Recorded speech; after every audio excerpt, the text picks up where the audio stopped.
ವೈಭವ್ ಸೂರ್ಯವಂಶಿ 15 ವರ್ಷಕ್ಕೆ Sri Lanka A team ನ ಎದುರಾಕೊಂಡು social ಮೀಡಿಯಾದ ಹಂಗೆ ಅಳ್ಳಾಡಿಸ್ಬಿಟ್ಟಿದ್ದಾರೆ. Because India A versus Sri Lanka A ಈ ಒಂದು ಸೂಪರ್ ಓವರ್ ಮ್ಯಾಚ್ ಅಲ್ಲಿ ಇಂಡಿಯಾಗೆ 2 ಬಾಲ್ಗೆ 8 ರನ್ ಬೇಕಾಗಿರುತ್ತೆ.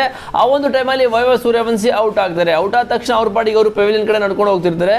ಬಟ್ ಆ ಒಂದು ಟೈಮಲ್ಲಿ ವೈಭವ್ ಸೂರ್ಯವಂಶಿಗೆ ರೆಸ್ಪೆಕ್ಟ್ ಕೊಡದೆ ಮತ್ತೆ ಅವರಿಗೆ ತುಂಬಾ ಅಬ್ಯೂಸ್ ಮಾಡ್ತಾರೆ ಶ್ರೀಲಂಕಾ ಪ್ಲೇಯರ್ಸ್. ಅದಕ್ಕೋಸ್ಕರ ವೈಭವ್ ಸೂರ್ಯವಂಶಿ ಮತ್ತೆ ವಾಪಸ್ ಬಂದು ಶ್ರೀಲಂಕಾ ಪ್ಲೇಯರ್ ಒಬ್ಬನ ಹಂಗೆ ಪುಷ್ ಮಾಡ್ತಾರೆ. ಅಲ್ಲಿಂದ ಕಿರಿಕ್ ಸ್ಟಾರ್ಟ್ ಆಗಿದ್ದು ಅಂಡ್ ನಿಂತ್ಕೊಂಡೇ ಇಲ್ಲ.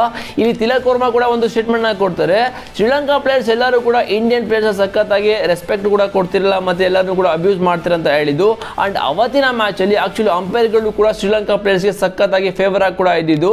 ಸೊ ಇದೆಲ್ಲ ಗಲಾಟೆ ಮಧ್ಯೆ ವೈಭವ್ ಸೂರ್ಯವಂಶಿ ಹೋಗ್ಬಿಟ್ಟು 15 ವರ್ಷದ ಹುಡುಗ ಹೋಗ್ಬಿಟ್ಟು ಶ್ರೀಲಂಕಾ ಎ ಟೀಮ್ ನ ಒಂದು ಸೀನಿಯರ್ ಪ್ಲೇಯರ್ಸ್ ಗಳನ್ನ ಹೋಗ್ಬಿಟ್ಟು ಪುಷ್ ಮಾಡ್ತಾರೆ ಅಂತ ಹೇಳಿದ್ರೆ ಬ್ಯಾಟಿಂಗ್ ಅಲ್ಲೂ ಅಂಡ್ ಈ ಕಡೆ ಆಟಿಟ್ಯೂಡ್ ಅಲ್ಲಿ ಸಖತ್ ಅಗ್ರೆಸಿವ್ ಆಗಿದ್ದಾರೆ.